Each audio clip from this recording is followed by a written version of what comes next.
दोस्तों, ऑस्ट्रेलिया के खिलाफ तिरुवनंतपुरम में खेले गए दूसरे टी20 मुकाबले में भारतीय टीम के बल्लेबाजों के बाद गेंदबाजों को आया तूफान। जहां एक बार फिर से पहले टी20 की तरह ही टीम इंडिया के बल्लेबाजों ने मचाई तबाही। जहां पर रिंकू सिंह, सूर्य कुमार यादव, यशस्वी जायसवाल और ऋतुराज गायकवाड़ ने तूफानी पारी खेलते हुए कंगारू गेंदबाजों का जम के काटा चालान। तो वही दोस्तों, लक्ष्य का बचाव करते हुए टीम इंडिया के स्पिन गेंदबाजों ने दिखाई अपनी खलबली। जहाँ टीम इंडिया की फिरकी के मायाजाल में फंसते हुए कंगारू बल्लेबाज पूरी तरह से घुटने टेकते हुए दिखाई दिए और लगभग हार चुके मुकाबले में टीम इंडिया ने बल्लेबाजों के बाद गेंदबाजों के दम पर जीता दूसरा टी20 मुकाबला। नमस्कार दोस्तों, स्वागत है आपके अपने पसंदीदा क्रिकेट चैनल क्रिक अबोबो में। दोस्तों, इस वीडियो में हम आपको हाल ही में भारत और ऑस्ट्रेलिया के बीच खेले गए सीरीज के दूसरे टी20 मुकाबले की पूरी रोमांचक हाईलाइट आपको बताने वाले हैं। लेकिन दोस्तों, वीडियो में आगे बढ़ने से पहले अगर आप भी टीम इंडिया की शानदार जीत से खुश है तो वीडियो को लाइक करके चैनल को अभी के अभी सब्सक्राइब जरूर कर दीजिए। दोस्तों, जैसा कि आप सभी जानते हैं कि ओडीआई वर्ल्ड कप 2023 के खत्म होते ही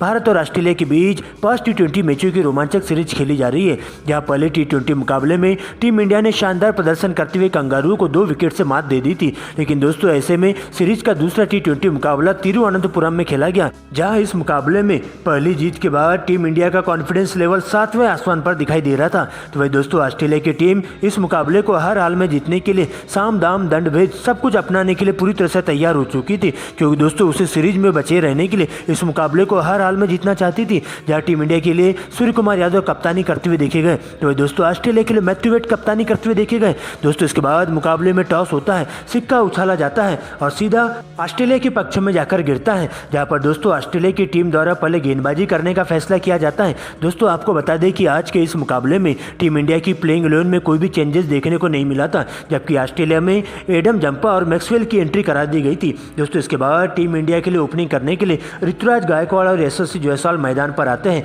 जबकि पहले ओवर की गेंदबाजी करने स्टोइनिस की एंट्री होती है। जहां पहले ओवर में स्टोइनिस को जायसवाल का सामना होता है और दूसरी गेंद पर सिंगल लेकर ऋतुराज गायकवाड़ को स्ट्राइक देते हैं। जहां पर तीसरी गेंद पर गायकवाड़ के द्वारा कवर ड्राइव के साथ चौका जड़ दिया जाता है। लेकिन दोस्तों, इसके बाद पहले ओवर में टीम इंडिया का स्कोर बिना विकेट गंवाए 10 रनों तक पहुंच जाता है। दूसरे ओवर की गेंदबाजी करने तेज गेंदबाज नॉर्थन एलिस की एंट्री होती है। यहाँ पर दोस्तों कसी हुई गेंदबाजी करते हुए मात्र अपने ओवर में 3 ही रन दे पाते हैं। लेकिन दोस्तों, इसके बाद तीसरे ओवर में स्पिन गेंदबाज मैक्सवेल की एंट्री होती है। यहाँ पर जायसवाल के द्वारा 2 चौके और 2 डबल के साथ 12 रन बटोर लिए जाते हैं। लेकिन दोस्तों, चौथे ओवर में जायसवाल का बल्ला जम के गरजता है। जहां दोस्तों इसी ओवर में जायसवाल के द्वारा ताबड़तोड़ अंदाज में बल्लेबाजी करते हुए एबर्ट की पूरी तरह से लाइन लेंथ बिगाड़ दी जाती है और 3 चौके और 2 गगनचुंबी छक्के लगाते हुए 24 रन कूट देते हैं। और इस प्रकार से 4 ओवरों में ही टीम इंडिया का स्कोर 52 रनों तक पहुंच जाता है। लेकिन दोस्तों, 5वें ओवर में एडम जंपा के ऊपर पूरी तरह से हावी होते हुए पहली गेंद पर गायकवाड़ एक चौका जड़ देते हैं, जबकि चौथी गेंद पर जायसवाल भी एक चौका जड़ देते हैं।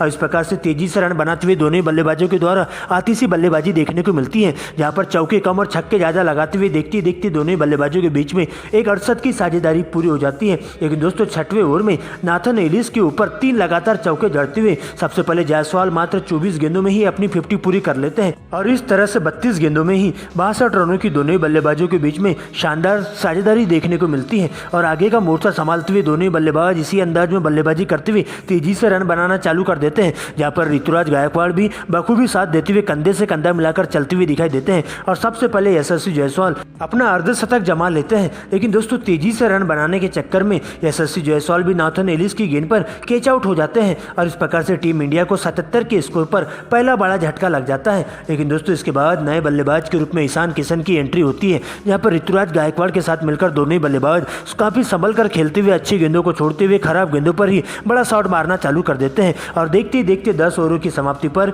टीम इंडिया का स्कोर 1 विकेट के नुकसान पर 101 रनों तक पहुंच जाता है और इस तरह से टीम इंडिया को काफी मजबूत स्थिति में लाकर खड़ा कर देते हैं। लेकिन दोस्तों, 11वें ओवर में एडम जंपा गेंदबाजी करने आते हैं, जहां पर शानदार तरीके से कमबैक करते हुए मात्र 5 ही रन देते हैं और काफी कंजूसी भरी गेंदबाजी उनके द्वारा देखने को मिलती है। लेकिन दोस्तों, एक छोर से ईशान किशन अपने तेवर दिखाते हुए दिखाई देते हैं, जहां पर ईशान किशन चौके छक्कों की आतिशबाजी करते हुए तेजी से रन बनाना चालू कर देते हैं। तो वही दोस्तों, दूसरे छोर से सिंगल डबल के साथ लगातार स्ट्राइक रोटेट करते हुए ऋतुराज गायकवाड़ भी उनके साथ कंधे से कंधा मिलाकर चलते हुए जाते हैं और कंगारू टीम के गेंदबाजों को विकेट के लिए तरसा देते हैं। और देखते दोनों बल्लेबाजों के बीच में 34 गेंदों में ही एक 68 की साझेदारी पूरी हो जाती है। जिसके बाद दोनों ही बल्लेबाज आगे का मोर्चा संभालते हुए तेजी से रन बनाना चालू कर देते हैं और 50 गेंदों में 67 रनों की बहुमूल्य साझेदारी को पनपा देते हैं और आगे भी इसी अंदाज में बल्लेबाजी करते हुए कंगारू टीम के गेंदबाजों के परकच्चे उड़ाना चालू कर देते हैं और तेजी से रन बनाते हुए टीम इंडिया के लिए ज़्यादा से ज़्यादा रन जोड़ते हुए टीम इंडिया को 150 रनों के करीब पहुंचा देते हैं।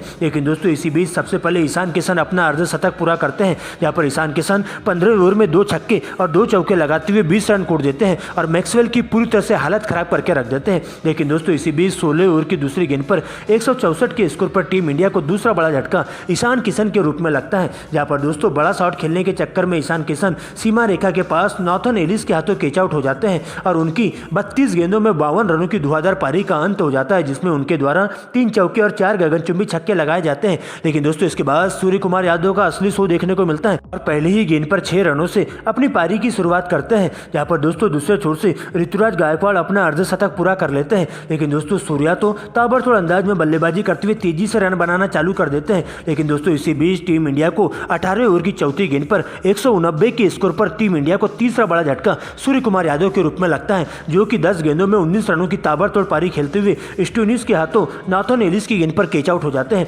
लेकिन दोस्तों इसके बाद ऋतुराज का साथ देने के लिए रिंकू सिंह की एंट्री होती है, जहां पर रिंकू सिंह एक बार फिर से पिछले मुकाबले की तरह ही आते ही ताबड़तोड़ अंदाज में बल्लेबाजी करते हुए चले जाते हैं। तो दोस्तों दूसरे छोर से ऋतुराज गायकवाड़ भी कंगारू टीम की स्पिन गेंदबाजों के साथ साथ तेज गेंदबाजों पर कहर बनकर टूट पड़ते हैं और टीम इंडिया के लिए 200 रनों के पार पहुंचाने की कोशिश करते हैं। लेकिन दोस्तों इसी बीच 19वें ओवर में दोनों ही बल्लेबाज एक बार फिर से तूफानी पारी खेलना चालू कर देते हैं। लेकिन अंतिम ओवर की दूसरी गेंद पर टीम इंडिया को 221 के स्कोर पर चौथा बड़ा झटका ऋतुराज गायकवाड़ के रूप में लगता है, जहां गायकवाड़ 43 गेंदों में 58 रनों की पारी खेलकर आउट होते हैं। जिसके बाद तिलक वर्मा आते ही कुछ अच्छे शॉट्स लगाते हुए दिखाई देते हैं और तेजी से रन बनाते हुए टीम इंडिया पूरे 20 ओवरों के खेल में 4 विकेट गंवाकर स्कोर बोर्ड पर 235 रन बना पाती है, जहां पर रिंकू सिंह और तिलक वर्मा नाबाद लौट जाते हैं और कंगारू टीम को 236 रनों का विशाल टारगेट दे दिया जाता है। दोस्तों इसके बाद बड़े लक्ष्य का पीछा करने ऑस्ट्रेलिया के 2 धाकड़ ओपनर बल्लेबाज मैथ्यू शॉट और स्टीव स्मिथ की एंट्री होती है, जहां पर दोस्तों पहले ओवर में 15 रन अर्शदीप को कूट देते हैं।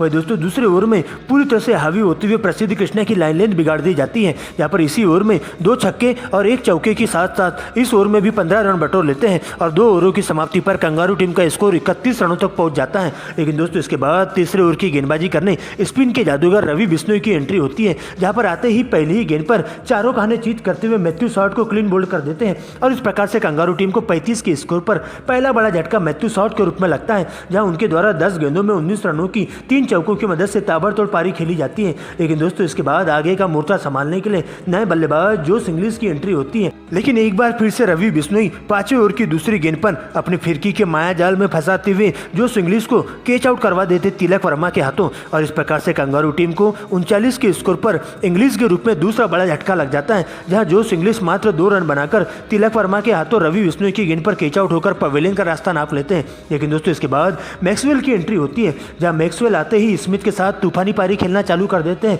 लेकिन दोस्तों तेजी से रन बनाने के चक्कर में मैक्सवेल भी सीमा रेखा के पास कैच आउट हो जाते हैं, जहां पर एक बार फिर से अक्षर पटेल के द्वारा एक सटीक लाइन लेंथ के तहत गेंदबाजी की जाती है और अपनी फिरकी में फंसाते हुए मैक्सवेल को 8 गेंदों में 12 रनों की उनकी पारी का अंत कर देते हैं, जहां पर सीमा रेखा के पास यशस्वी जायसवाल के द्वारा एक बेहतरीन कैच ले लिया जाता है और इस प्रकार से मैक्सवेल की 12 रनों की तूफानी पारी का अंत हो जाता है, जहां उनकी इस पारी में 1 चौका और 1 गगनचुंबी छक्का देखने को मिलता है। लेकिन दोस्तों एक छोर से स्टीव स्मिथ अंगद की तरह डटे हुए रहते हैं और अब उनका साथ देने के लिए नए बल्लेबाज के रूप में टीम डेविड की एंट्री होती है। लेकिन दोस्तों इसके बाद स्टीव स्मिथ भी तेजी से रन बनाने के चक्कर में प्रसिद्ध कृष्णा की गेंद पर यशस्वी जायसवाल के हाथों कैच आउट हो जाते हैं और इस प्रकार से कंगारू की टीम को 8वें ओवर की दूसरी गेंद पर 58 के स्कोर पर ही चौथा बड़ा झटका स्मिथ के रूप में लग जाता है। जिसके बाद दोस्तों टीम डेविड का साथ देने के लिए मार्क स्टोनिस मैदान पर आते हैं और आते ही दोनों बल्लेबाज तेजी से रन बनाना चालू कर देते हैं। लेकिन दोस्तों टीम इंडिया के गेंदबाजों के सामने इसके बाद कंगारू टीम का कोई भी बल्लेबाज टिक कर बल्लेबाजी नहीं कर पाता है और एक के बाद एक ताश के पत्तों की तरह ढहती हुई चले जाता है और इस प्रकार से टीम इंडिया के स्पिन गेंदबाजों के साथ साथ तेज गेंदबाजों के सामने ऑस्ट्रेलिया की टीम पूरे 20 ओवरों में 9 विकेट गंवाकर 191 रन ही बना पाती है और इस प्रकार से टीम इंडिया दूसरे T20 मुकाबले को 44 रनों से जीत हासिल कर लेती है और 5 T20 मुकाबलों की सीरीज में 2-0 की अजय बढ़त हासिल कर लेती है।